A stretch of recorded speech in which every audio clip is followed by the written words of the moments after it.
A very good morning to our respected Director, Sir, Professor Dr. Avindu Dissanaya. Yes, very good morning, Professor Madhurima. Sir, am I audible and visible? Yes, you are visible and you are clearly audible. So we'll start today's conference keynote sessions around 10:20, right? So we have to still wait for it. Thank you very much for your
Sir, shall I start? yes, sure.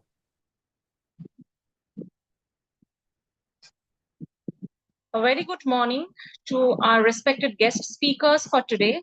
Our respected Director, Sir, Professor Dr. Avindu Dissanaya, who is the Director and the Head of the Department of Criminology from Ashadi Wisdom Campus, Sri Lanka. I, Dr. Madhurima Dasgupta, presently Head of the Department of Gender Studies and Social Studies from Ashadi Wisdom Campus, Sri Lanka, welcomes all of you to another major international conference on gender studies and social studies. This is the second year of the conference. The last year was a huge success. So I welcome all the keynote speakers and all the participants to this auspicious occasion. Thank you very much for joining. Without much ado, I would like to focus on the theme of today's conference. It is mainly on gender studies and social studies. Why do we need gender studies? Which, when I have taught to students in my class, I have explained it that gender is nothing but it is a product of social construction of masculinity and femininity. And it is constructed by the society, imposed by the social restrictions to abide by the heteronormative standards of masculinity and femininity. And anything which deviates from the social construction of gender is regarded as deviant.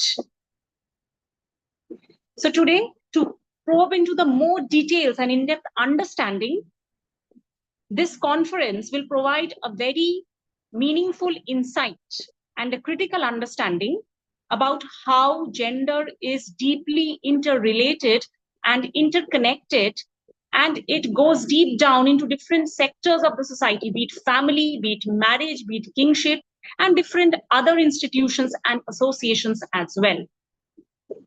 So without much ado, I would like to request our respected director, sir, Professor Dr. Avindu Disanayak, sir, who is also the conference chair, to kindly provide his speech for the conference. Over to you, sir.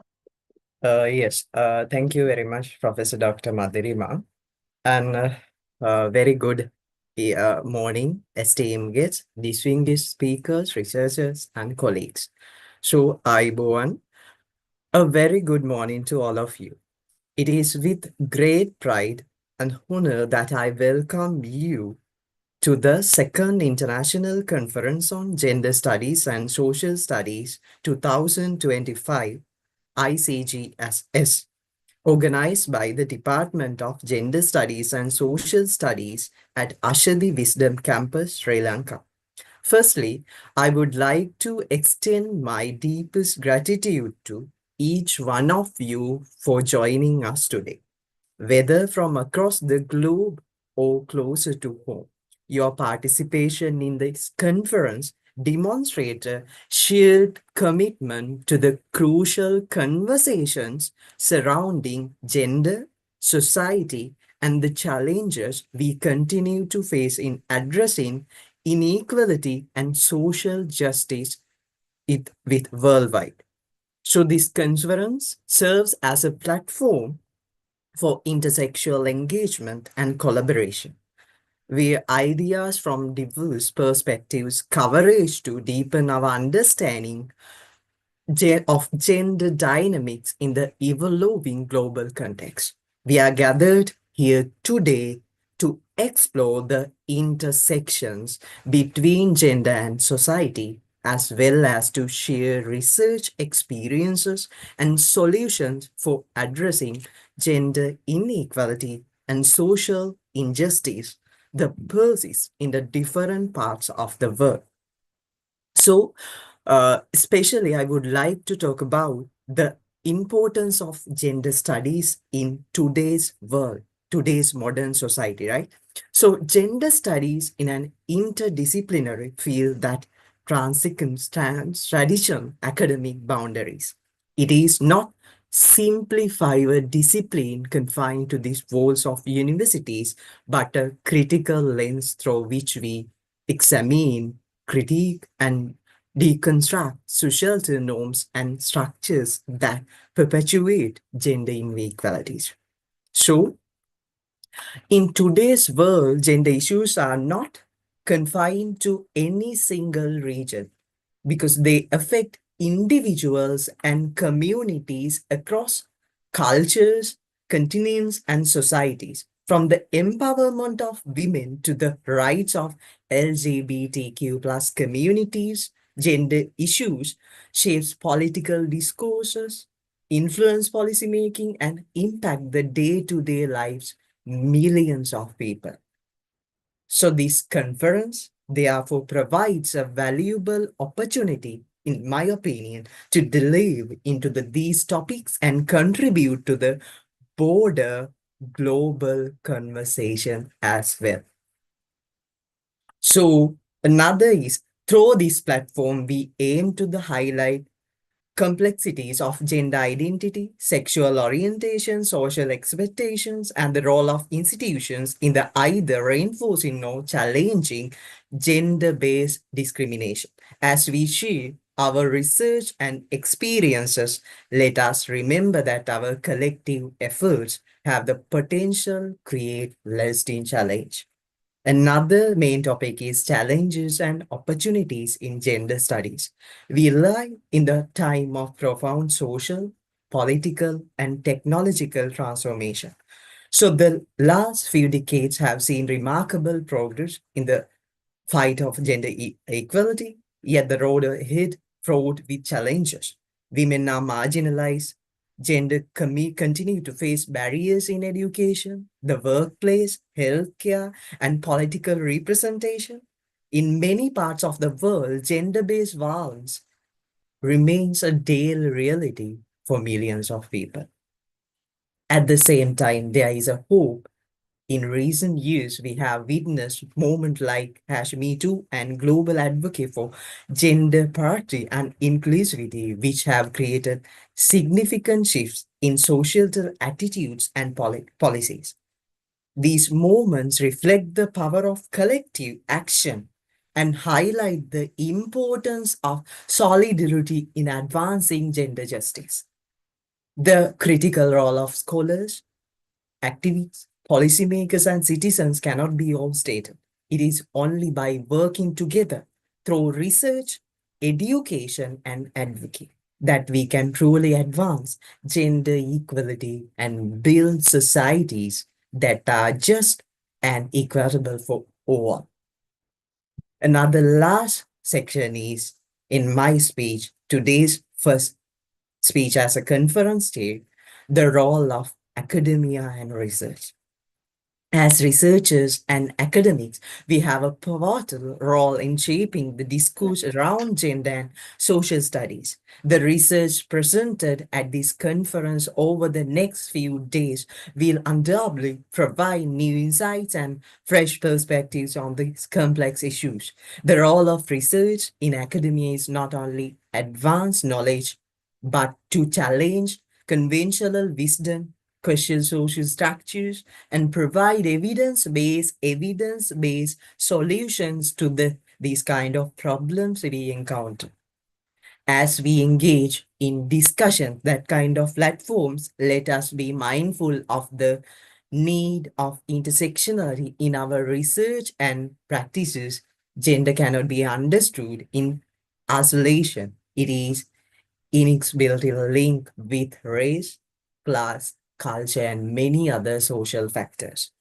Therefore, the research we undertake must reflect the diverse experience of those who are often left out of mainstream discussions. This conference is just the beginning of a longer journey towards change. It is my hope that the discussions, these kind of collaborations and networks built here will continue through beyond the confines of this event. Let us continue to build on the momentum we generate here and work tirelessly towards a world where gender equality is no longer a distant dream, but a lived reality for everyone. In conclusion, I would like to express my sincere gratitude to our university organizing committee and conference organizing committee, especially our head of the department, Dr. Madhurima Das Gupta, and one and only most expertise in the gender studies, and other speakers and all participants for their invaluable contributions to this significant event. And I encourage you all to actively engage with the various sessions, ask questions, share your ideas, and collaborate. Through our collective efforts, we can make a meaningful difference in the world. I would like to repeat in that line, through our collective efforts, right? We can make a meaningful difference in the world. Thank you once again for being part of this conference. I look forward to the insightful discussions and fruitful exchanges that lie ahead. Wishing you all a productive and inspiring conference. Thank you very much, Ivan. Thank you so much, sir, for your kind words of motivation, inspiration. It has indeed guided me and provided me a great source of encouragement and light to move ahead. Thank you very much, sir. Without your guidance, this conference would not have been possible. So moving on to our first keynote speech for today, I heartily extend my warm welcome to Professor Dr. Spresha Delija, who is a faculty of foreign languages from Tirana University, along with a former dean of the foreign languages from Tirana University and a renowned senior professor from Albania, to kindly enlighten all of us on the topic of today's conference. Thank you very much, ma'am. Over to you, ma'am. Thank you. Good morning, good afternoon, and good evening if there are people, coming from the other part of the world. Actually, I'm honored to be invited as a keynote speaker for the second International Conference on Gender Studies and Social Studies 2025. Also, I would like to extend my gratitude and my humbleness from the deep of my heart to Dr.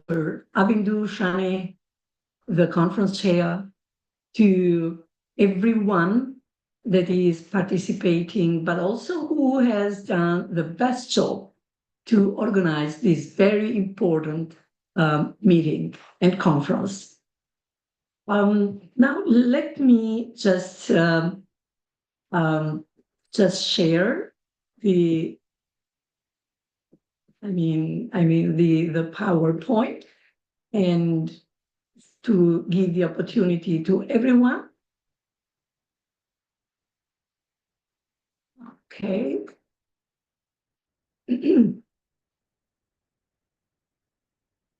Here. Okay.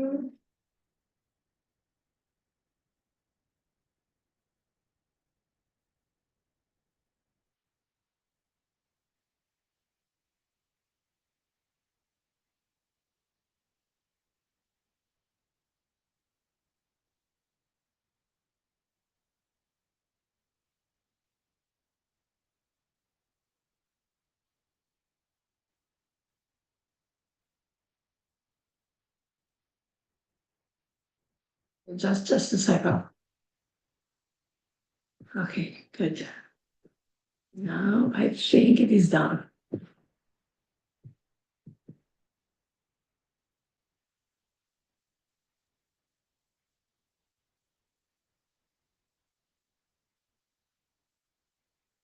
Okay. Is it visible?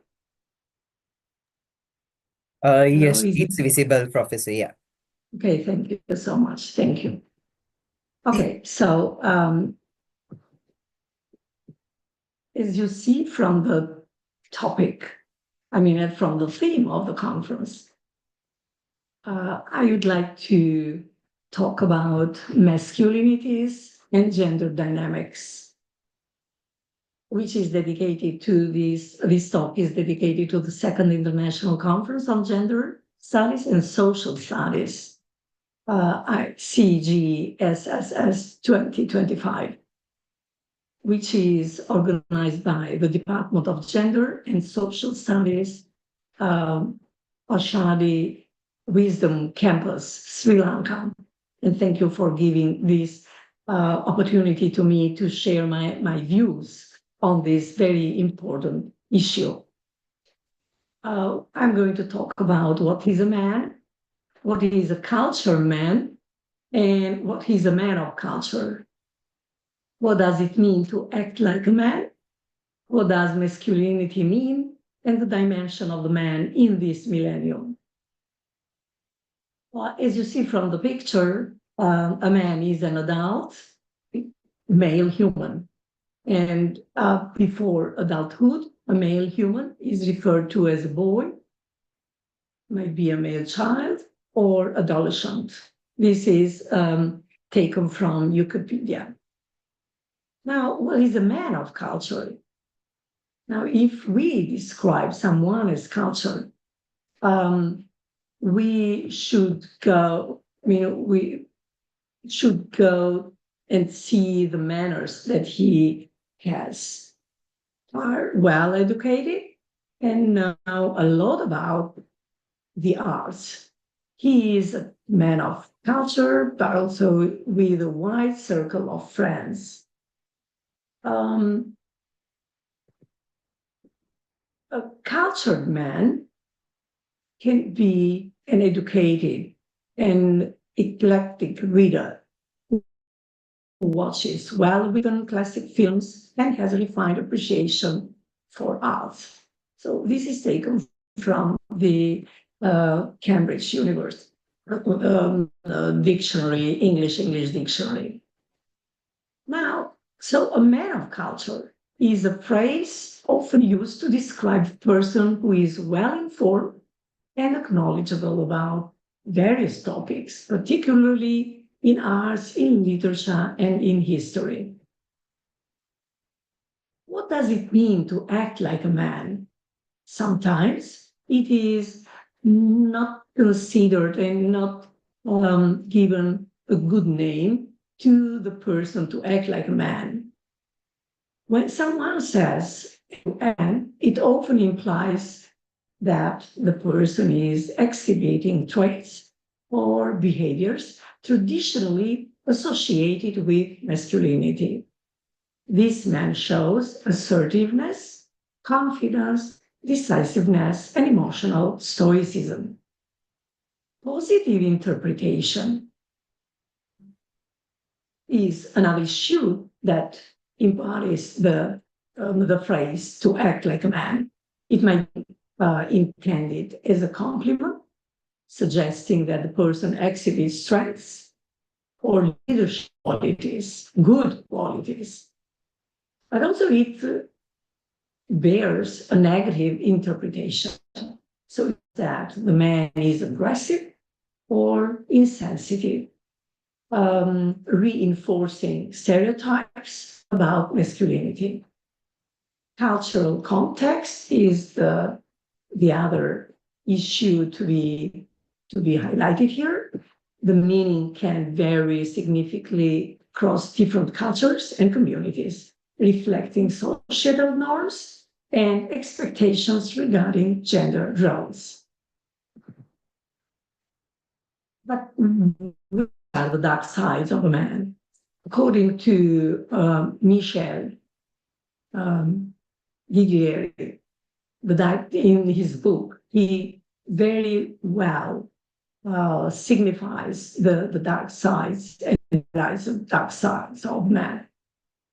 Raping, murdering, creating the war, genociding, being violent, sexual harassment, misconducting as a group norm, substance abuse, high-risk behavior, homelessness, and vagrancy, inadequate partnering, male sexual, absent fathering, and other attributes given by Michel while describing all these attributes to the man. Now, what is masculinity? Again, referring to Wikipedia, I would say that masculinity, also called manhood or manliness, is a set of attributes or behaviors and roles associated with men and boys. Masculinity can be theoretically understood as socially misconstructed, and there is also evidence that some behaviors considered masculine are influenced by both cultural factors and biological factors. To what extent masculinity is biologically or socially influenced is subject to debate nowadays. It is distinct from the definition of the biological male sex, as anyone can exhibit masculine traits. Standards of masculinity vary across different cultures and historical periods. So if we refer to antiquity, Greek conceptions of masculinity are intimately tied to the virtue of courage.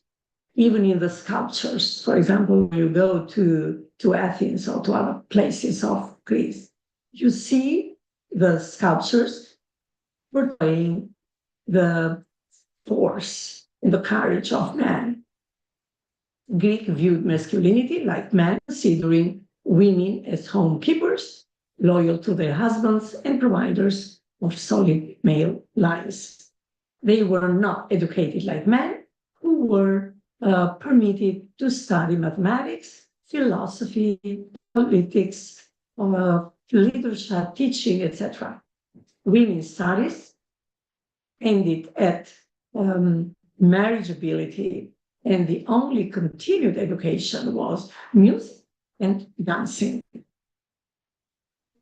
So, how about the medieval time and Victorian eras considered men? Like Jeffrey Richard describes medieval masculinity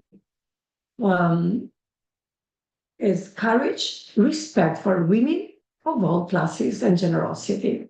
During the Victorian era, masculinity transformed traditional heroism.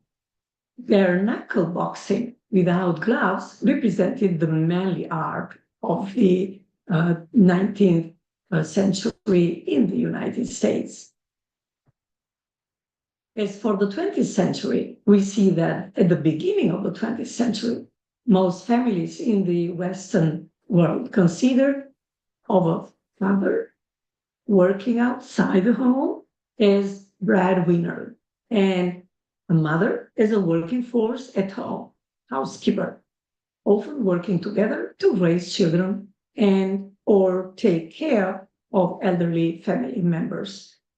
The roles were divided quite sharply between providing resources considered masculine and those resources considered feminine. 21st century considers men frequently in a harmonious family life, in a good relationship with their spouse or partner is more important to their quality of life than physical attractiveness and success with women. So we see that in the 21st century, women are involved in other aspects of life. So the advent of social media has been associated with the ability to form emotional and supportive relationship with others. Modern masculinity in Western society includes strength, courage, independence, leadership, and assertiveness. So masculinity in modern world, like in 2020, the Mentorship Institute conducted a qualitative research project in the US and in the UK, but also in Europe, like in France, Germany, Austria, and Jordan as well. Over 200 men were interviewed on various age groups and backgrounds. So the discussion about modern masculinity is progressive rather than reactionary. Only men and women together can create equality and change the way we treat each other. We create a new future together. So this is, masculinity considered nowadays, theoretically. The definition of masculinity is beyond gender.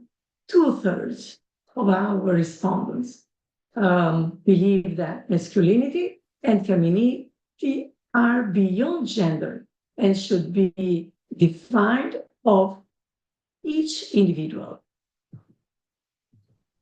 Masculinity exists beyond genders, as Dr. Avindu mentioned before, but also as Professor Madhurima mentioned at the very start of her talk. 90% of our respondents in our country believe that society would benefit from a constructive discussion about masculinity in today's context, especially when it comes to the balance of what positive attitudes people should have and which of them should be considered masculine. Whereas about 10% of our respondents propose to talk about modern gender as a collective rather than masculinity versus femininity, which they believe locks us back into the binary of masculine and feminine.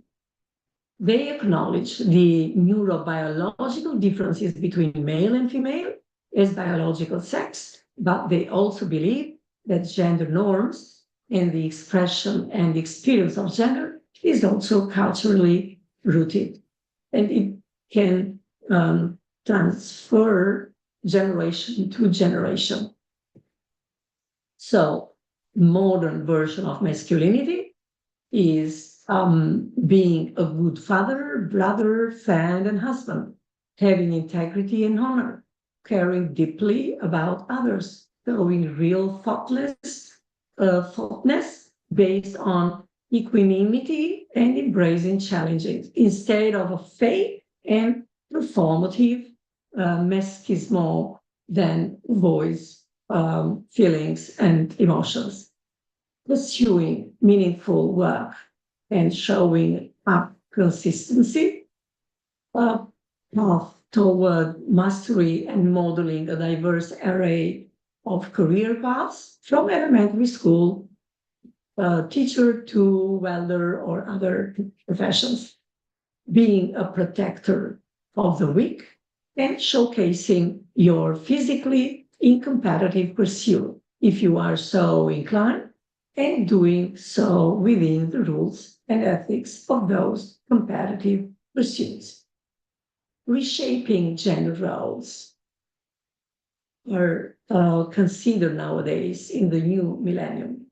Traditional gender roles, once rigid and clearly defined, as I mentioned before, now we have that we should consider challenging traditional gender roles and the idea that masculinity is synonymous with stoicism, dominance, and emotional restraints is being increasingly challenged. So in 2026, 24, 67% of men under 35 believe that traditional gender roles are outdated and need to be redefined. And this is, a good issue to be embraced by everyone. The rise of emotional intelligence. So through the development of technology and AI, emotional intelligence, once considered a feminine trait, is now recognized as a vital component of modern masculinity. More men are embracing emotional awareness, empathy, and communication skills as essential parts of their identity. Masculinity in the workplace, because in almost across the world, not only in my country, but businesses or institutions are led by men. So the workplace is another arena where masculinity is being redefined. As more men take on caregiving roles or seek better workplace balance, the expectation that men should prioritize their careers above all else is fading. So 5% of men report that they have taken on more caregiving responsibilities since 2020, which has reshaped their views on masculinity. And I see that even in my country, like, for example, the young generation, those who have taken responsibility of taking care at home, creating a family. They are good people just serving their wives, caring their wives and families, so taking responsibilities of creating a healthy family. Another issue is to consider mental health as a masculine priority. Mental health awareness is becoming crucial for modern masculinity. Men consider the importance of mental wellness and are more willing to seek help when needed. In 2025, 80% of men say that mental health awareness is now a crucial part of being modern men. Drivers for change. First, media and representation in media for men. So media plays a significant role in shaping and reflecting societal attitudes towards masculinity. The portrayal of diverse male characters in films, television, and advertising is helping to expand the definition of what it means to be a man. Generational shifts. Younger generations, particularly millennials and Gen Z or Z, are in charge of redefining masculinity. These groups are more likely to reject traditional norms and embrace fluid, non-binary expressions of gender. This generational shift is creating a more inclusive and flexible understanding of masculinity, one that is less tied to rigid stereotypes. So we see that men in Gen Z and particularly in this millennium or in the coming millenniums, and with the development of technology and AI, they are going to change their own stereotype as it is described in different kinds of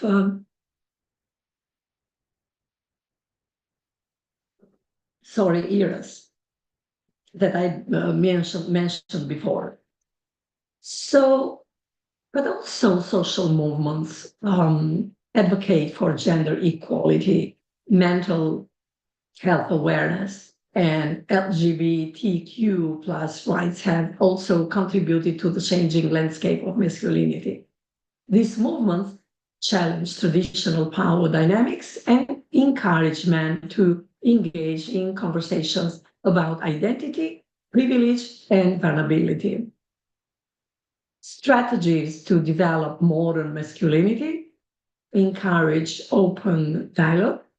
One of the most effective ways to support the evolution of masculinity is by encouraging open and honest conversations between gender roles. So men should feel empowered to discuss their experiences, challenges, and emotions without fear of judgment, just to give and to create space for other dialogues to their own workplace, at home, or within the social groups. This is very essential for fostering a more inclusive understanding of masculinity.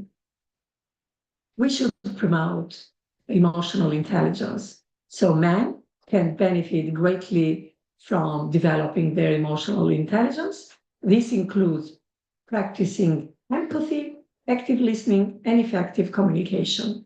Emotional intelligence not only improves personal relationships, but also enhances professional success and overall well-being. We should support mental health initiatives as well. So supporting mental health initiatives that specifically address men's needs is crucial. This can include promoting mental health education, offering access to counseling services, and encouraging men to prioritize self-care. So we should tell men that they should accept who they are. They should know themselves in order to prioritize self-care for themselves. And as a conclusion, I would say that the future of masculinity is one of diversity, inclusion, and emotional richness.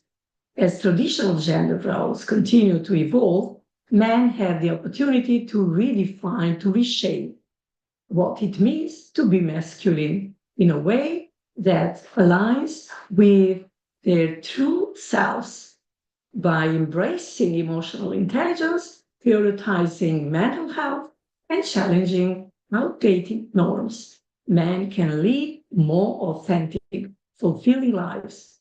The journey toward this new masculinity is ongoing, and it will require continued reflection, dialogue, and support from social environment, society as a whole across the world, not only in Albania. We also have problems with different men. I mean, here in our institutions, headmasters in the schools, or in the family, because a lot of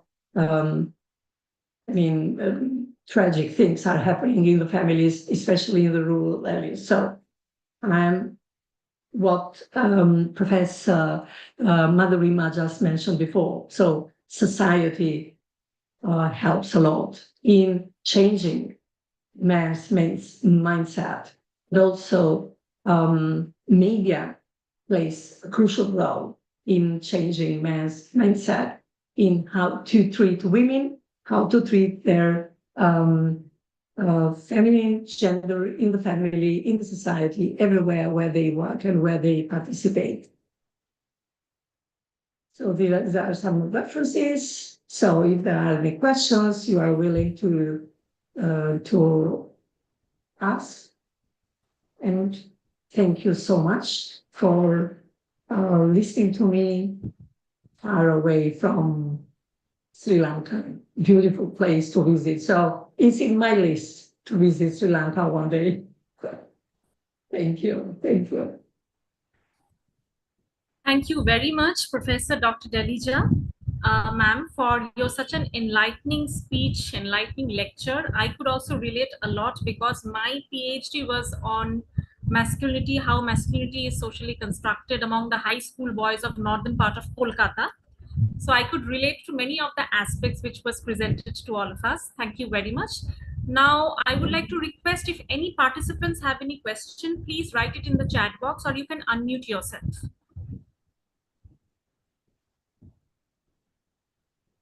If any participant has any question to Professor Ma'am, please write it in the chat box or you can unmute yourself and ask to the guest speaker directly.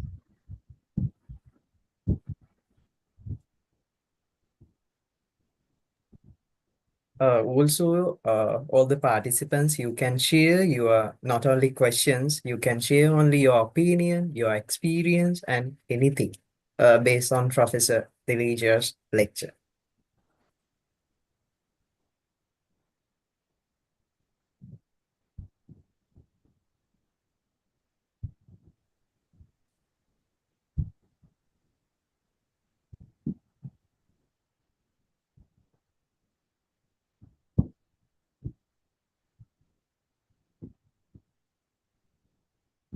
I think there are no such questions. So because ma'am has explained it so nicely and elaborated it relating to gender, masculinity, gender dynamics.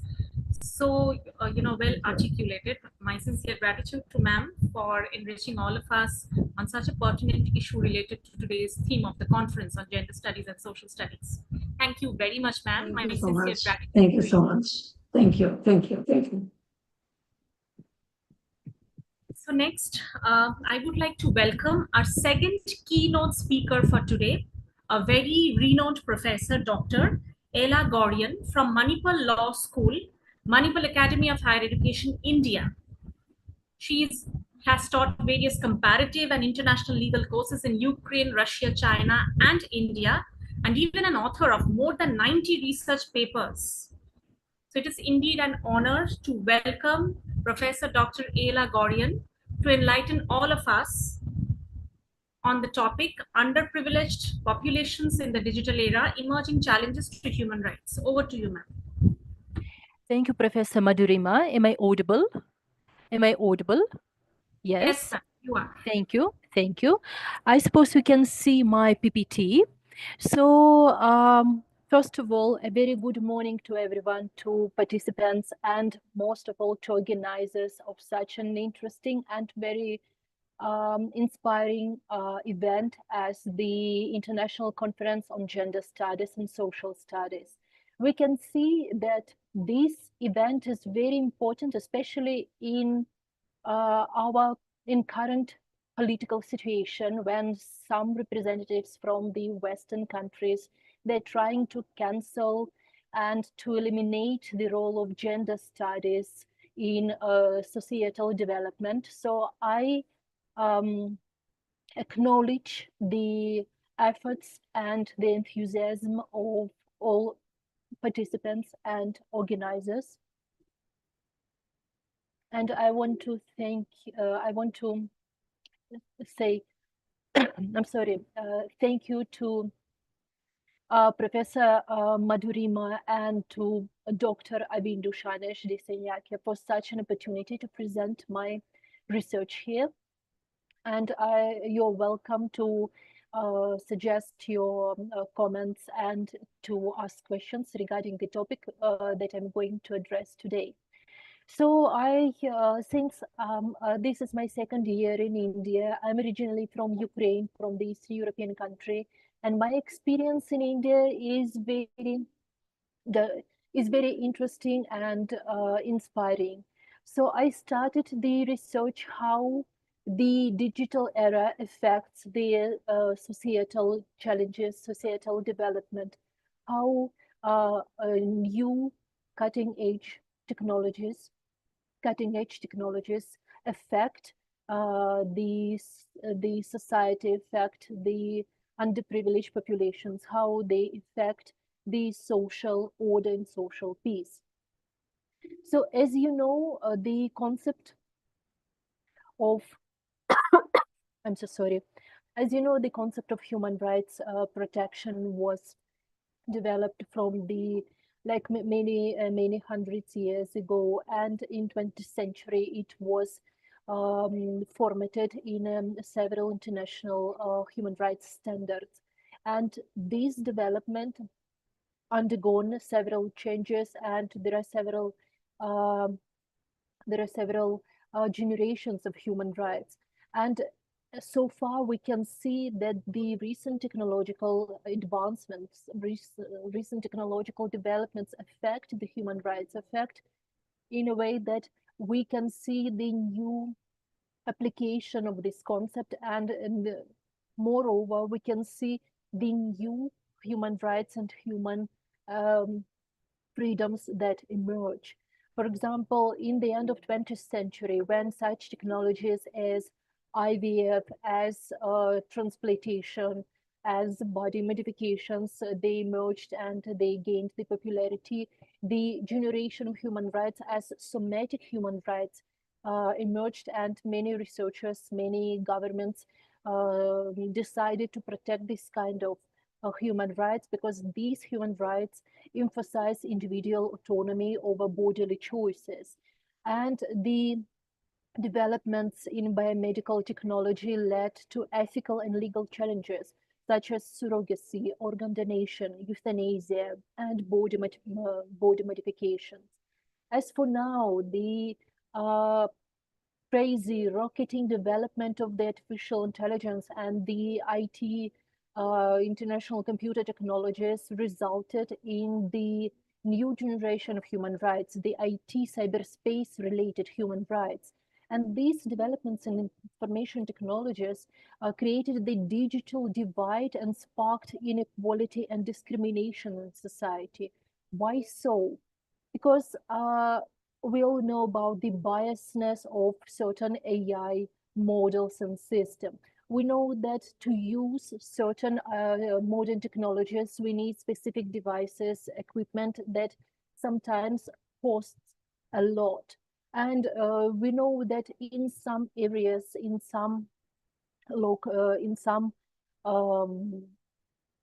cities and urban and rural areas, the mobile internet, the 5G networks, they don't work well. So therefore, we can see that our society is divided by the approaches, by the possibility how to use digital technologies. And as we can see from the past 2-3 years, that artificial intelligence enhances judicial efficiency but does not replace human roles. We can see how artificial intelligence is utilized by the judiciary, utilized by many sectors, many domains, but still the human interference, the human monitoring is required. And we need the ethical standards that ensure non-discrimination and fair outcomes. And human oversight remains essential to prevent biases. And human rights frameworks need adaptation to address these new complexities. And since the object of my research is Indian population, I want to share my observances, my opinions regarding how successfully India combats this challenge, this digital divide. We know that that's the government's responsibility to uphold human rights. And this responsibility is complicated by diversity because our societies are very diverse. Disregarding the diversity which is understood by the Western societies, like the native Europeans, native Western inhabitants, and the new citizens, which are represented by migrants of different racial, ethical, ethnical, and religious descent. We can see that Indian diversity rooted historically, not driven by migration. And this diversity has an endemic character. It is rooted in caste, in class, ethnicity, language, religion, literacy, and gender. Indian stratification differs from Western societies. Caste and class often intersect but are not always aligned. And as the Chief Justice of India, Dr. Justice Chandrachud, in his keynote address delivered almost 2 years ago, he mentioned that discrimination in India is institutionalized and constitutional provisions segregate citizens by caste and ethnic origin. And speaking about the caste system of India, it's not a revelation to many of you, since you know about these social phenomena. And speaking about the legal aspect, caste system is institutionalized through contemporary laws and norms. And still, there are stereotypes that exist in society for marginalized caste women. And certain castes face rooted caste and class-based discrimination, limiting access to resources and technologies. Unfortunately, this is a sad truth, and this is a sad reality that we in India have to address and have to solve. Speaking about the women and transgender individuals, also, this is one of the silent features of India that many Westerners, many non-Indian citizens, people know that in India, women's issue is very problematic. It's very important because a lot of violence, a lot of discrimination, a lot of social stigma persist. And as for the transgender individuals in India who have, and this transgender issue has a very interesting historical, has a very interesting history, and it's very interesting to see how the Indian society changed their attitude towards the transgender people. For example, before and during the Mughal era, the transgender people were more privileged than now. But after the British colonization, the British colonial laws, they changed the attitude, and they changed the attitude of the society, how society changed their perception of the transgender individuals. And now when India gained its independence, when India is reforming its legal system, moving towards the new Bharatiya laws, to the new post-colonial legal system, where the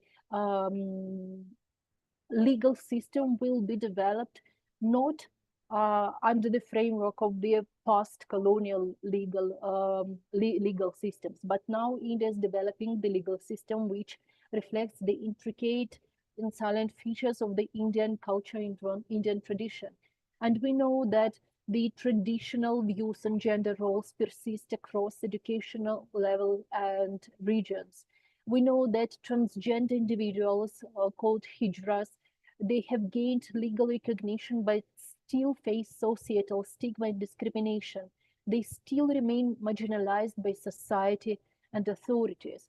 And as well as the problem of illiteracy and lack of education. The illiteracy leads to the digital illiteracy, which creates and increases barriers to technologies. And despite this, Indian government initiated several programs like the National Digital Literacy Mission to improve digital inclusion. But still, everything is facing the scalability challenges. And as for the ethnic and linguistic minorities, for us Westerners, it was a surprise to see that India, it's not a monogamic, it's not a mono, it's a country that includes hundreds of uh, ethnical groups and linguistical groups. But the most, like the three main ethnic groups are presented, demonstrated by the Indo-Aryans, Dravidians, and various tribal communities. And as for the language diversity, there are only 22 scheduled languages and hundreds of dialects that create barriers in use of technologies, because all technologies, they have the interface which uses some one of the languages. And since not everyone knows, unfortunately, it's like maybe 70% of Indian population, they understand English, but many of people, they're not very proficient in English, and therefore they cannot use the technologies if the interface of these technologies, of these applications, software devices is in English language. So these technologies should be transferred into the more user-friendly in a more user-friendly mode, where local languages are used for the interface. And the limited English proficiency complicates interactions using technologies as well.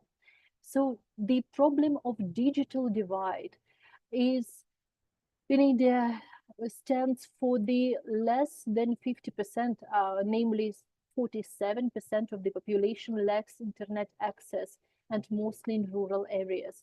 And high-speed internet is very rare in rural areas as such, limiting access to technologies.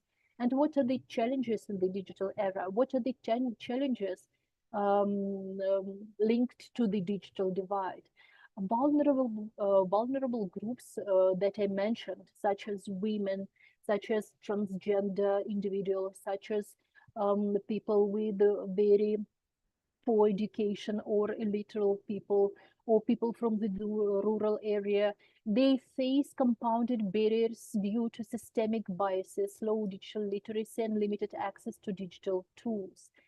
And therefore, artificial intelligence tools must meet ethical standards to prevent discrimination. And equity-focused policies are critical for ensuring vulnerable groups can access to technologies in the AI-driven era. And what is the conclusion?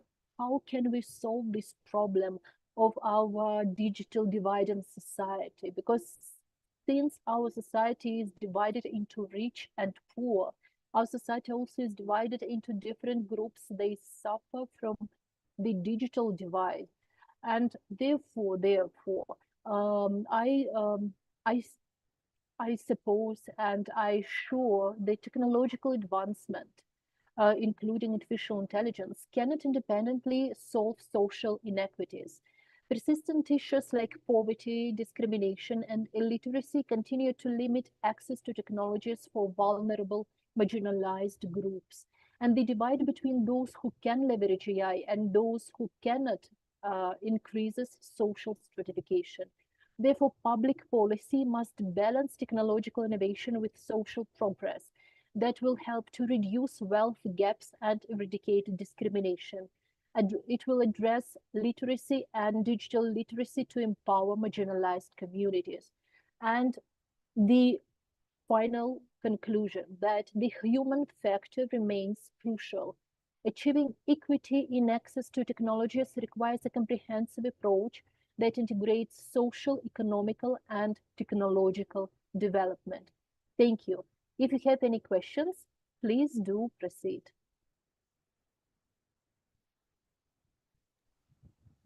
Thank you very much, ma'am. My sincere gratitude to you for enlightening all of us on such an important issue, which is also related to gender studies and social studies, and also to the arena of sociology of childhood, which is also a very new arena coming up with new dimensions, which I have also worked in my PhD. Thank you so much, ma'am. My sincere gratitude for today's keynote speech. Now, I would request all the participants to kindly write your questions in the chat box, be it questions, be it your opinion, your experience, or anything related to what ma'am has spoken today. She has elaborated enough on the topic of underprivileged children. So I request all of you to write your questions in the chat box, or you can unmute yourself and ask our speaker for today directly.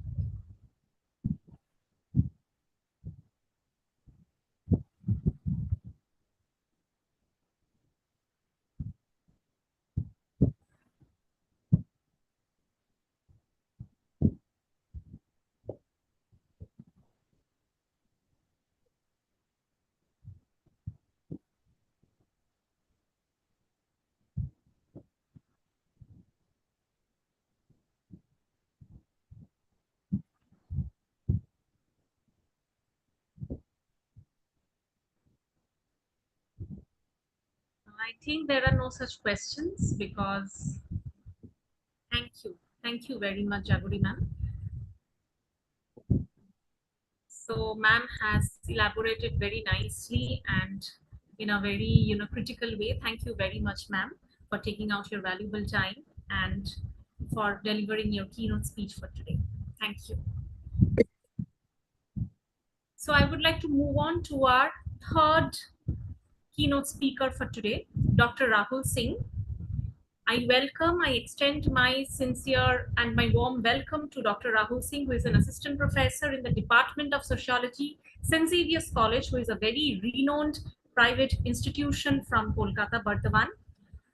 So Dr. Rahul Singh has specialized his PhD in commercial sex work in Bardhaman, which is one of the most, I would say, untouched arena, because there is a dearth of literature, dearth of research on this arena.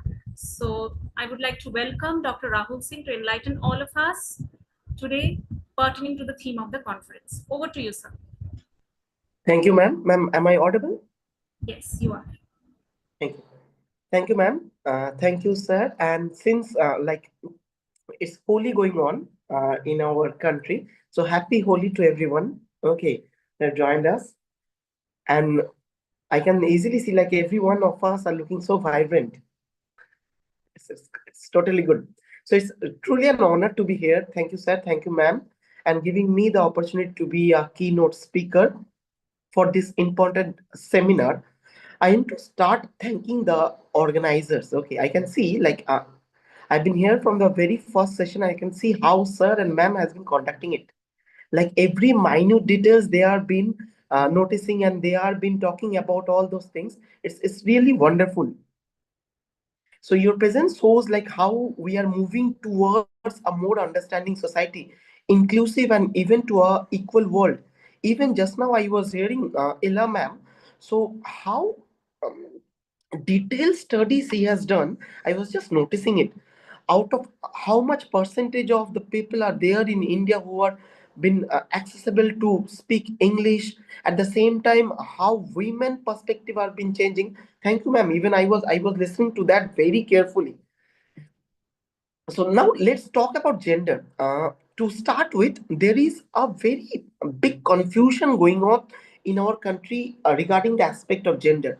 Why I am saying this? Because still there are people who generally confuse gender with sex. First, we have to know that what is sex and how it is been related to gender. Sex is something biological, right? It is assigned at birth. It justifies about the physical features, but gender is much more than that. Gender is social and cultural identity. This is one of the major point which has been lacking among the thought process of maximum of the people. Gender affects our roles, our responsibilities, our opportunities in life. I like to cite an example. When I was taking the interviews of maximum of the children of the sex workers, like as Modri ma'am told, my PhD topic was about the children of the commercial sex workers. So whenever I discuss about these issues, whenever I talk about these issues, there is a big confusion which has been going on in the nation about what is sex, what is gender. Whenever I talk about sex, they think about something other perspective. Whenever I talk about gender, they at the same time thinks about some other perspective. So the confusion generally revolves around this. So traditionally, societies have followed a binary understanding of gender. We have seen like a male and a female. But the truth is, gender is not just two categories. This is one of the major problems. Gender is not only about two categories, it is a spectrum.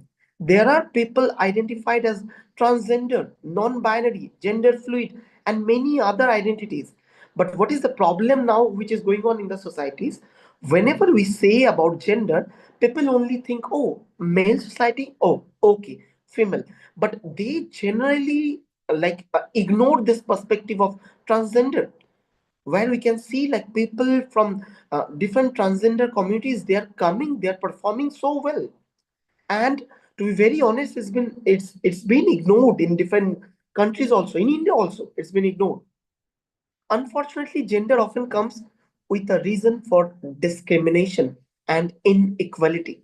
Around the world, we can see women and gender minorities face challenges like gender pay gap, lack of education, gender based violence, and limited political participation also. Though, as a nation, we are also trying to uplift this in the terms of reservation of seats for the women in parliament, also in local bodies, also, but still, on a broader level, it's been lacking. Even to be very honest, when the entire country has been playing holy, we can also see like the portion of gender discrimination is going on in the nation.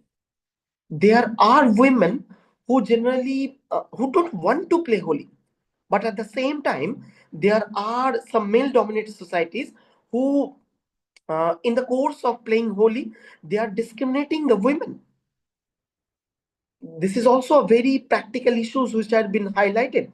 I also can see in some of the videos they are touching the private parts in the name of playing holy.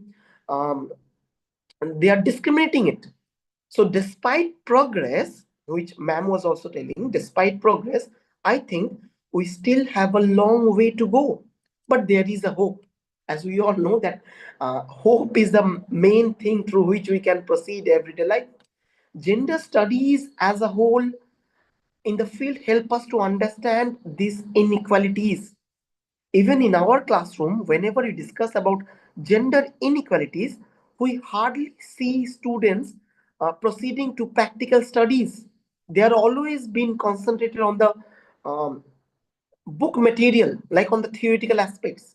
But whenever we assign them something related to practical studies, they generally ignores the fact, and this is a problem. Sorry. Why are certain jobs seen as men's work and women's work?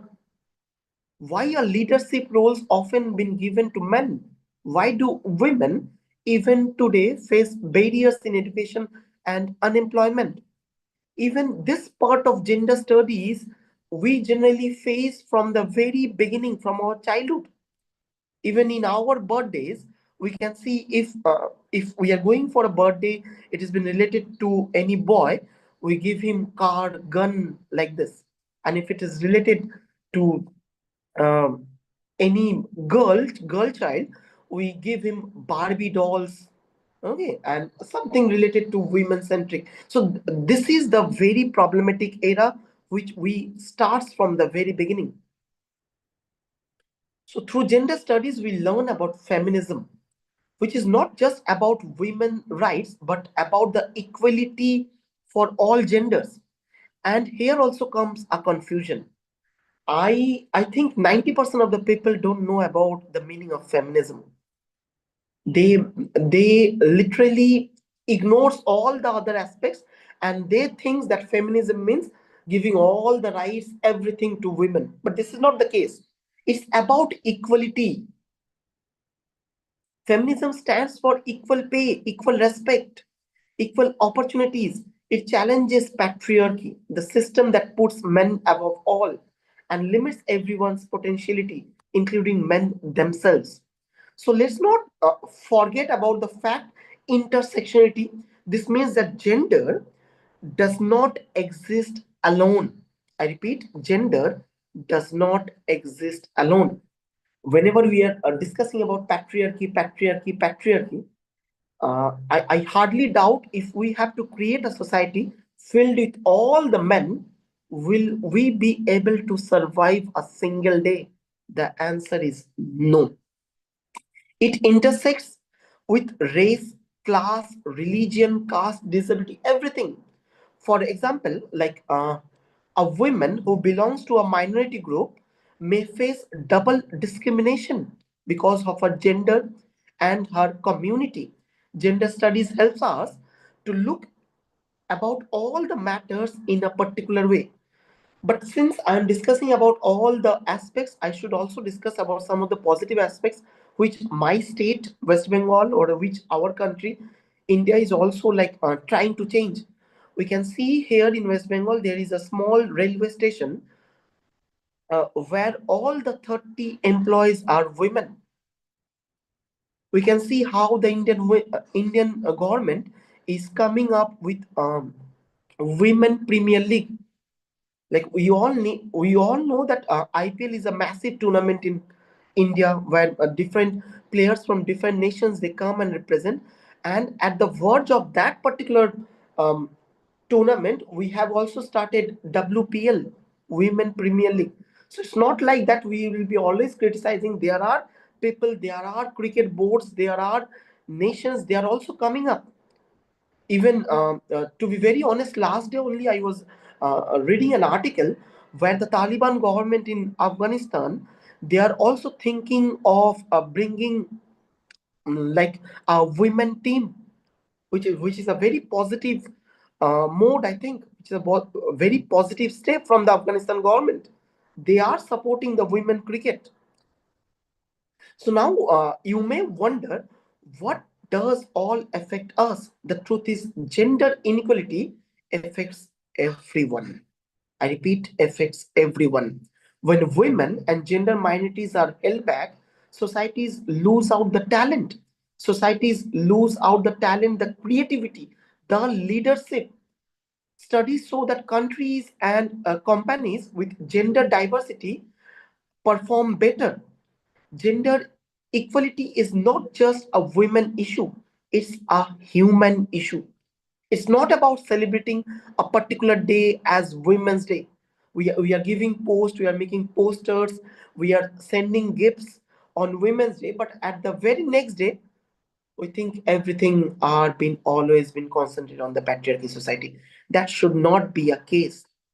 If every day we are following equality, there should not be a single day which will be justified as Women's Day. We need to teach our young boys and girls about respect, equality, and freedom of choice. And as we all know, that charity begins at home. So we all should start it. We need policies that protect the rights of all the genders. All we need to listen is the, or maybe the voices of those who have been silenced for long. There are particular group of women who have been the major face of different revolutions. We have also known about the Chipko movement, where women from those villages, they came and they protected the trees for not being cut down. We need to hear them. Even we have seen in different podcasts also, which are been now regulated in different nations, hardly they give opportunities to women to discuss about their revolutions. A woman who has been working in a day long, she's been going for a job, she's been working in home. This is also a part of a revolution which she's been creating. We need to hear those daily routines. As individuals, we can all play a role, whether by speaking up against unfairness, supporting the women, gender diverse people in leadership, or in our day to day life. Small actions bring big chances. Big chances for what? Big chances for creating big changes. So, before closing my statement, I would like to remind you that gender equality is not a destination, it's a journey. It's something we have to work for every day. I repeat, every day. We cannot just discuss this on only a platform on a single day. Sorry, if you're going to a seminar, if you're meeting people in park, in metros, in railway station, in office, we should discuss this, we should pinch these ideas, different ideas in those minds. It's not about celebrating women's day a single day, it's about celebrating Women's Day on every perspective, every day. It's not about discussing Women's Day aspect on only on a particular day. We can discuss about their achievements, about their uh, uh, aspects, about their thought process, about their curriculum, how they have the courage every day at every corner.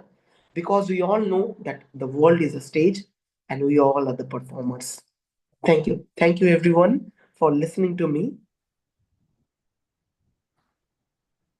My sincere gratitude to Dr. Rahul Singh for giving such an elaborative and an enriching lecture about the different challenges faced by women, followed by the positive and the negative impact of gender on our Asian countries, including India.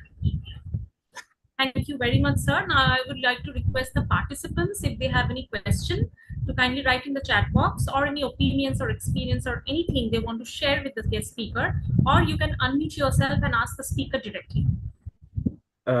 Also, I am the audience now, so I would like to point some points in his Dr. Rahul's speech. It's very modern point out speech in my view, because he's mentioned so many modern and practical points to the society, right? So we also classified the colors according to gender. It's mean examples: blue for the boys, pink for the girls, and another special thing is the boys are definitely play the cricket, rugby, that kind of points, right? It's, I think these are the frameworks. It's not right way. We have to be own, right?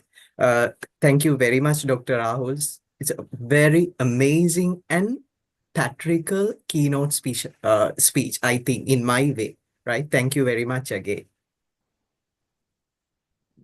Thank you so much, sir. There has been various observations put forth by our participants. First is by our professor, Yes. Dr. Shresha Delija, who has, written that woman's voice counts a lot to the society. Definitely, without a woman, there cannot be any society. Yeah. Then we also have the participant Rinki Kamath, who has written, we classify the colors according to gender, that is blue is for boys and pink is for girls. Of course, because that kind of gender stereotypification in terms of color assignment begins from childhood, from the time the assignment of toys are done, which sir has already explained. And gender sensitization is the need of the hour, definitely. We need more of such campaigns on gender sensitization, because no matter how many campaigns we conduct, but still our society continues to remain backward in terms of our thinking, because what's important is the thought process, the ideology, how you are perceiving the other gender.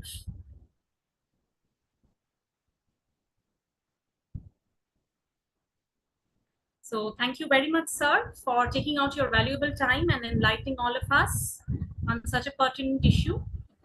So now it is my turn to present all of you as a keynote speaker. So my sincere gratitude to Professor Dr. Avindu sir, the director and the head of the Department of Criminology from Ashadi Wisdom Campus, Sri Lanka, for giving me this opportunity to present my ideas on one of the most pertinent theme of the conference. Sir, is my screen visible? Yes, now it's okay. Yeah. So today I would like to present you on one of the most pertinent issue which I have been researching on for my postdoctoral research. I'm conducting my postdoctorate from Abo Academy University, Finland on LGBTQ plus community, which is one of the most neglected and the most marginalized arena. So good afternoon, everyone. I am Dr. Madhurima Dasgupta, presently head of the Department of Gender Studies and Social Studies, Sri Lanka, along with a postdoctoral research fellow from Abo Academy University, Finland. I present to you on the topic of public debates of LGBTQIA plus community in India. So to begin with, we know that gender as a category is not fixed. It is subjected to multidimensionality. It is subjected to change. It is susceptible to change, and it is a fluid category. Because gender means there cannot be only one category of gender. There cannot be binary category. There is also another category which is known as the non-binary category. So that non-binary category means that category which deviates from the heteronormative standards of binary categories like masculinity and femininity. So for example, if I'm a woman, but I start behaving like a man, I dress like a man, I behave like a man, my attitude, my gait, everything is that of the opposite gender, I will be regarded as a deviant because I'm deviating from the socially constructed norms of gender.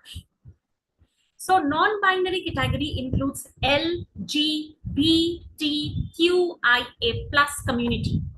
So how do we operationalize this LGBTQIA plus? L means lesbian, where a woman is sexually attracted towards the same gender.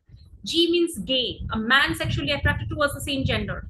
B, that means bisexual, where an individual is attracted towards both the gender, man and woman.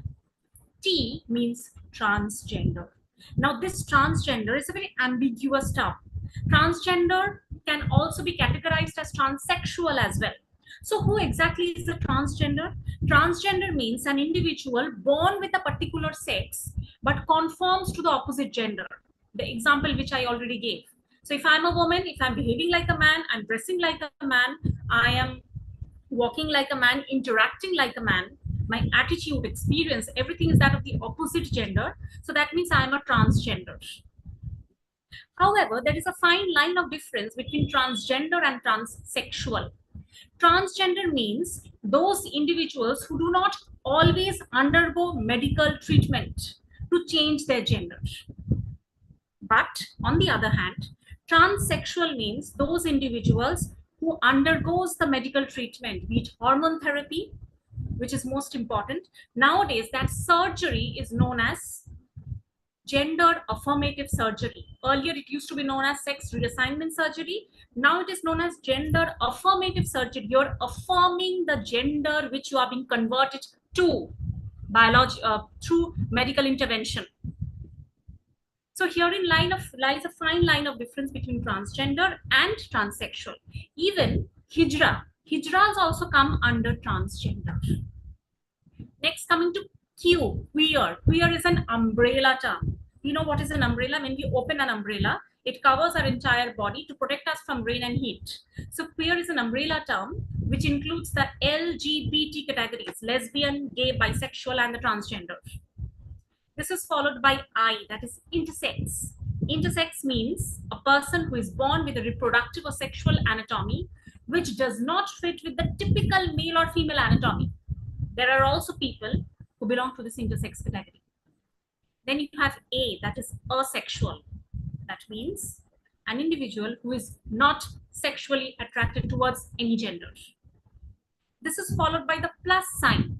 So this plus sign means more categories under the non-binary form is being added onto it. like we have the sapphosexual, the demisexual, then various others like gender fluid, cross-dresser, and presently around 73, okay, it is 73 categories which has been identified under the plus sign globally. So that is how we operationalize the LGBTQIA community in India. Now we know that because of the overemphasis on the binary category of gender, the non-binary category has been completely overshadowed, which has led to a denial of their rights in terms of power. And though there is a bust of literature and research on binary category, but there is very limited or dearth of research on the non-binary category and how they are being subjected to social exclusion, marginalization from their family, close kins, and the workplace. And they continue to do so from different sectors of society. So coming to a very brief overview about the historical backdrop of the LGBTQ plus movement globally and also in India. Now, if we look into the history, we will find that the American Constitution had already banned homosexuality, which continues even today. And the police would raid the queer bars, and they were subjected to a lot of harassment and bullying. So they fought the queer community, especially the LGBT, because the IA and the plus was added much later. So they protested a lot, questioning those in power of the gender hierarchy. Power means the masculinity. Again, I'm not talking about women, but mainly about masculinity, because they are the ones who hold the positions of power. And the protest went on for various days. And that fight brought about a revolutionary change in society. So now coming to India, which is a country where we find traditions, customs, rituals, beliefs, but at the same time, we also find modernity. So there is coexistence of tradition and modernity. There's a perfect balance of the both. Now, if you look into the history of India, we find that in the ancient texts, including the Kama Sutra, there was homosexual relations, the same-sex love was depicted, each in the temples of Khajuraho, which showed a historical acceptance of the homosexual relations. Mind it, by homosexual, I mean only the LG, the lesbian and the gay relations, not the bisexual, not the transgender or the IA, Q or the plus community, only the homosexual relations. So from the perspective of history, homosexuality meant sexual desire directed towards the people of the same gender. Again, ancient texts like Rig Veda, which dates back to 1500 BC, and sculptures depict sexual acts between women as revelations of feminine world, where sexuality was based on pleasure and fertility. So infertility was regarded as an offense. Later on, it was mainly on 11th August 1992, that the first recognized gay rights took place. And in 1999, this was followed by the first gay pride parade in India. And finally, in 2009, a landmark decision of the High Court of Delhi in case of one such judgment of the NAS Foundation versus Government of NCT of Delhi held that treating consensual homosexual sex between adults as a crime. And this is a breach of fundamental rights protected by the Indian Constitution. This was followed by various other protests, be it in 2013, 15, and 17. So that means, even if you look into the Artha Shastra, it also has various mentions of the LGBT, not the QIA plus individuals, like in the stories of Ardhanarishwar, where Shiva is a half man and half woman, or Lord Ayappa, who was born to Shiva and Mohini.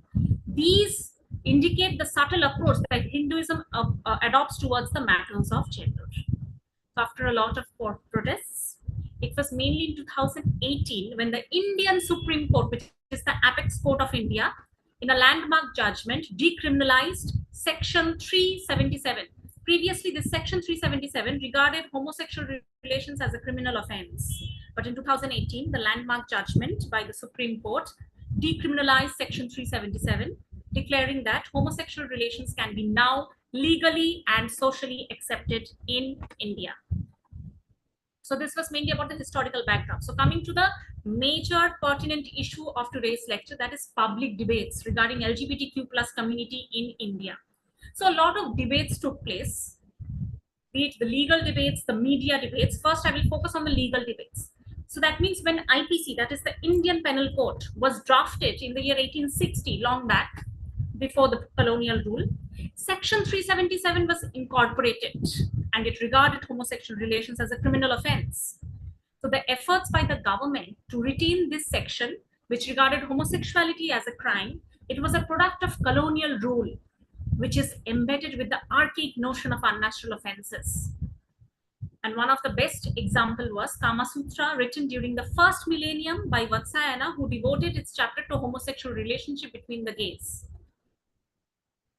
So the first legal debate was NAS Foundation government versus NCT of Delhi. So in 2001, since Lucknow police was eager to press charges under Section 377 of IPC, the police raided a park and detained few men suspecting them to be homosexuals. It was during that time that a legal aid organization entitled Lawyers Collective, they came forward and established that the charges pressed against these people were completely false. And what was the judgment henceforth? In 2009, in this case, the High Court of Delhi held that this Section 377 of IPC has posed unreasonable restrictions over two adults who engages in consensual intercourse. And this was considered an infringement or transgression of the fundamental rights under articles like 14, 15, 19 of Indian Constitution, which provides equality to all citizens, irrespective of their gender, caste, class, religion. The next case was regarding National Legal Services Authority versus Union of India. Now, in this case, there was not so much focus on the homosexual relation, but again on transgender. So a new gender came into existence, the third gender. We know that the transgender, which includes the hijras also, they are the worst sufferers of exploitation, humiliation, and violence, which comes under the LGBTQ community. So there was this judgment which was declared in 2014, which recognized the transgender as the third gender, which was the first of its kind in Indian history. So the Supreme Court took a very prime decision regarding the need to recognize the hijra under the transgender as third gender so that they can have access to all kinds of services, be it healthcare, education, employment, reservation, and various other public and private welfare schemes. So that means transgender were forced to describe themselves as either male or female based on their sexual orientation. But after the historic judgment by Supreme Court, now they can identify themselves as a separate transgender. Okay, so that was mainly made possible because of the Transgender Protection of Rights Bill, which was passed in 2019, which now provides them equal access to healthcare, education, and various other public and private services, just like the other categories and the binary category of gender. So basically, now the transgender, though now they are accepted, but still they are subjected to a lot of harassment, a lot of bullying, discrimination, calling different names, no proper washroom, restroom for them, be it in universities, be it in institutions. We hardly find any university or any such organizations which provides due respect to them. They are completely subjected to marginalization. So these were the legal debates. Now coming to the media debates of the LGBTQ plus community in India. Now, since Indian media focuses on the appeal of the urban educated upper and the middle class audience, it is always silent on issues faced by marginalized communities like LGBTQ. So however, media at times tries to promote issues like not about the LGBT, but about heterosexism. Homophobia means fear of the homosexuals. Then biphobia, fear of the bisexuals. Transphobia, fear of the transgender. And it's mostly the cisgender people who develops such kind of phobia, be it homophobia, biphobia, or transphobia. So media always focuses on these aspects because these are majoritarian, whereas it kind of ostracizes the challenges faced by the LGBTQ community. Though there are television shows which forecast gay and transgender characters with finesse, which makes the youngsters aware about it, but still it has not completely focused till date publicly. Now, there were certain initiatives in terms of debates. The first initiative was taken by Times of India, a leading newspaper of India. A major campaign was launched by Times of India to celebrate the LGBTQ, again, LGBTQ, not the plus, Indians, so that they can get a safe space to share their stories. Because remember, LGBTQ people are not safe and they do not feel safe to discuss about their challenges and issues among the cisgender people because of the fear of, again, humiliation, harassment, and discrimination. And such an initiative was taken by Sanjeev Bhargava from TOI, that is Times of India, because he regarded that it is extremely needed to create a gender inclusive society after the decriminalization of Section 377 in 2018. And this campaign provided them a safe space to discuss their issues, their challenges, their experience, their stories, life stories of their marginalization, and adopt a progressive outlook towards modern life. Next is, of course, on the issue of Porshi. Porshi is actually a safe space for LGBTQ community in India. The term Porshi means love for the neighbor, which would help to provide a sense of dignity and self-esteem to the community and a resistance against the mainstream. And what is the objective and the main aim of this Porshi? Is not only skill development, but again a safe space for the queer community, that means the LGBT, and engagement with allies which are not existent for the community in India. So this Porshi came into existence because of the initiative of an NGO known as Sappho for Equality. I repeat, it is Sappho for Equality on 6 September 2023.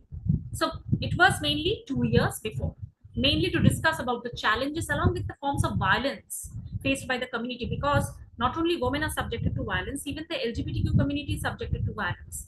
And many of their violent activities which is meted out against them are not reported in media. Most of the media houses, they do not report the violence by them, because that will not fetch the TRP, that will not fetch them more profit. That is why they do not report it. So this is Porshi. So through Porshi, Sappho for Equality tries to queer the space of the society. Queer meaning mainly brings forth the LGBTQ categories.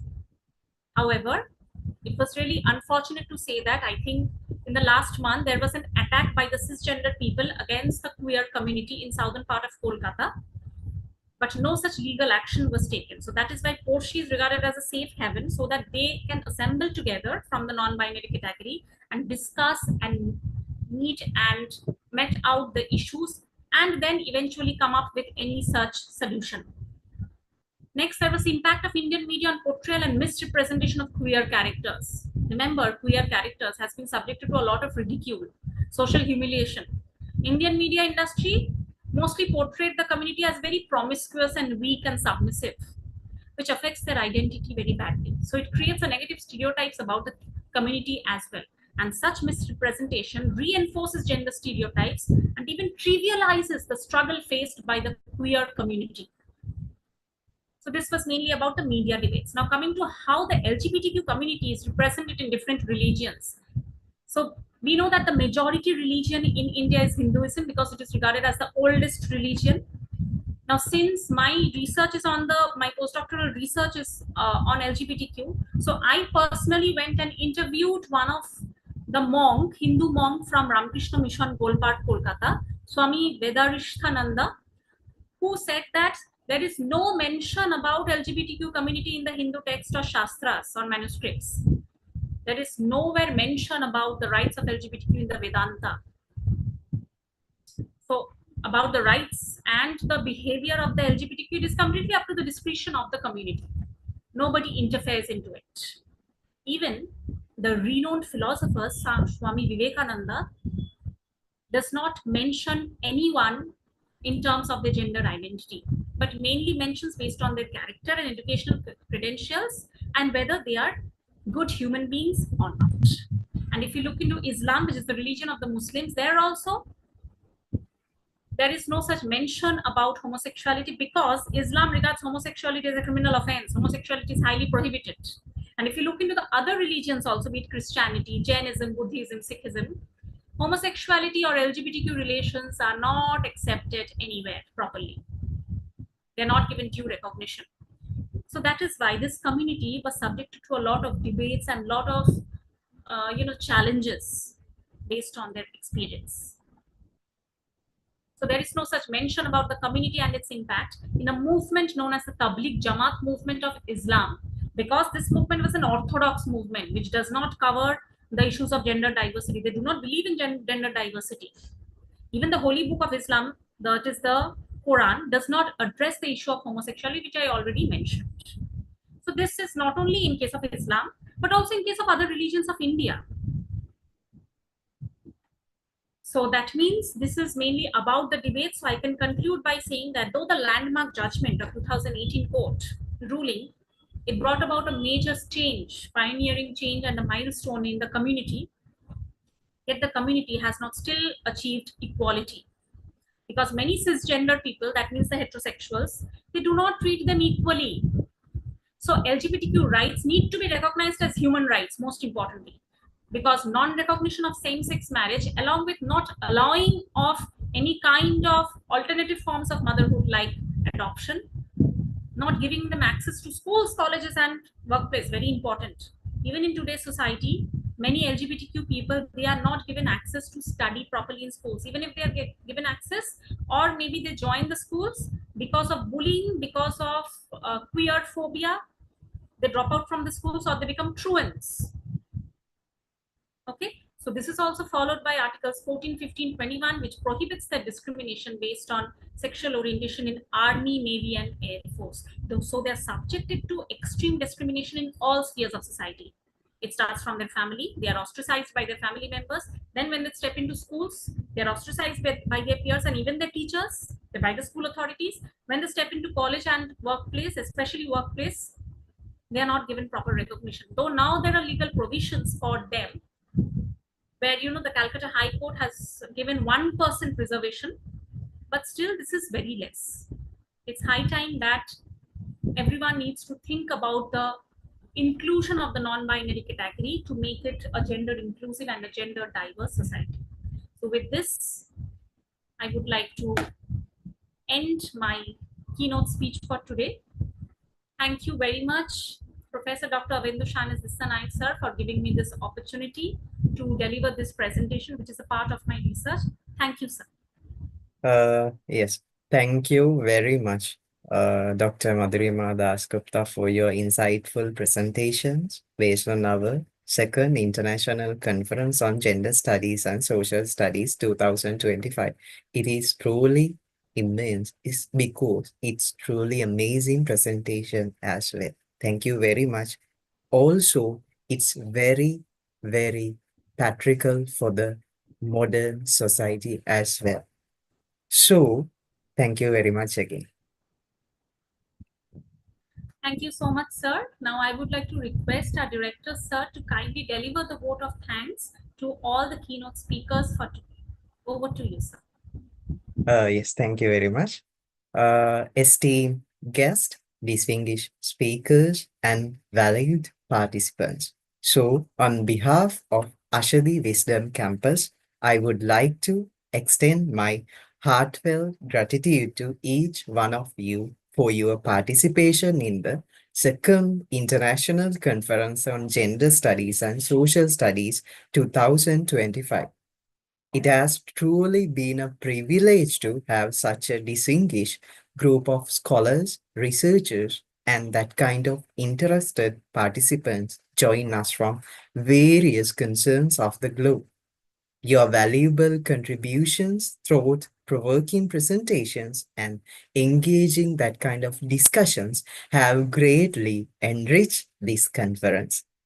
And I am confident that we all live today with a deeper understanding of the critical issues surrounding gender and society. So a special thank you goes to our keynote speakers and the presenters and all those who have made this event possible. Your commitment to advancing the cause of gender equality and social justice is commendable, and I hope the conversations we have had here will continue to inspire positive change. Lastly, I would like to express my sincere appreciation to our conference organizing committee and the Department of Gender Studies and Social Studies at Ashadi Wisdom Campus for the hard work and dedication in making this conference a success. I look forward to seeing the collaborative efforts that will emerge from this conference and to the continued pursuit of knowledge, equality, and social progress. This is, I think, in my view, this is not only for the virtual event, we can it practical for the society. This is the thing we can do for the society. Thank you very much again, all of you.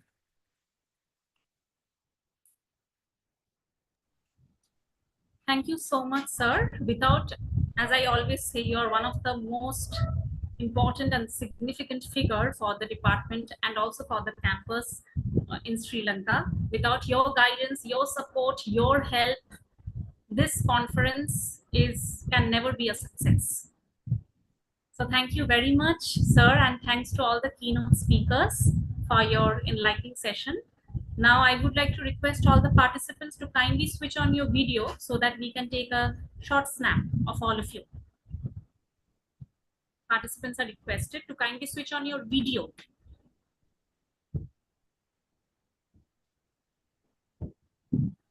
So that I can take a small snap of all of you.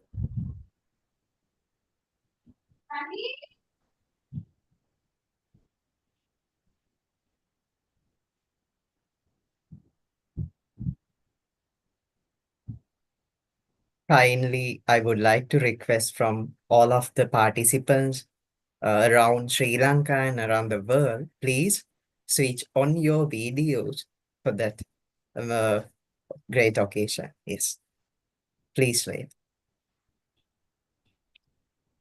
Kindly switch on your video so that we can take a short snap of all of you with the keynote speakers. That is most important.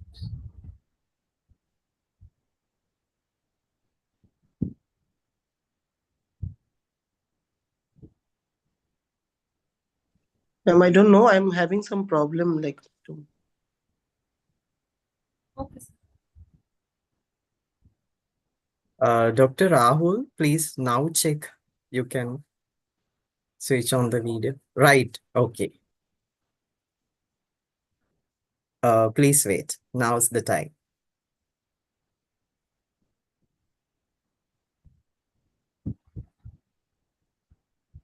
Yes, thank you very much for your guest. Thank you so much, everyone.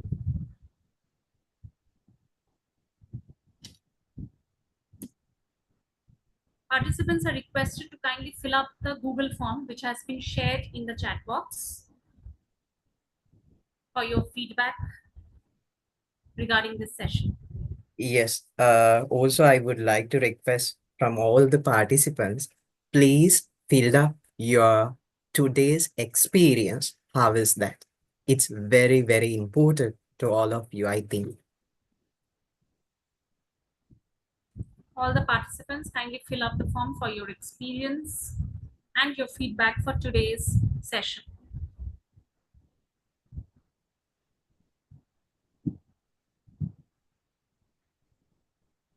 Dr. Madhurima, am I audible, right? Yes. Please remind in our physical event in future, right? In soon as possible, we are conducting a physical event in India or Sri Lanka, maybe. Yes, I think that this is the time to it. Yeah. Yes, as a part of the Ashadi Wisdom Campus, Sri Lanka, this university, especially the Department of Gender Studies and the Department of Criminology, will conduct a national or an international conference either at India or in Sri Lanka. Yeah. So I would like to request all the participants, if you can participate for the physical conference, that will be more enriching for all of you. Thank you very much. We will notify you about the conference before. Sir, I'm very excited for that also. Sorry to interrupt, but I'm very excited for that also. Looking forward, sir. Yes, thank you very much, Dr. Rao. Thank you very much. Yes, Dilki is asking, is there? Yeah, I will send the group link. Yeah, sure. Also, you can join our conference group based on your Google form. So please following up.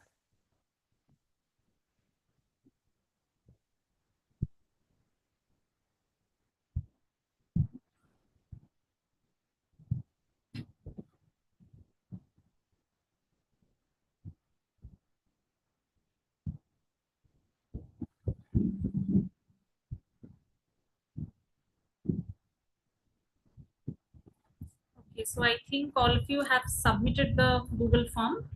So, sir, shall we begin with the paper presentations for today? Yes, it's conduct via pre-recorded video. Yes, that's it. We will wind up today's main keynote sessions. With this, we come to the end of the keynote sessions. My sincere gratitude to all the keynote speakers and to our director, sir, for such an enriching session. So now we move on to the next session, that is the session of paper presentations for this international conference. So I would like to request the participants that you will be getting not more than 15 minutes for your presentation. So kindly present your ideas, followed by question and answer session.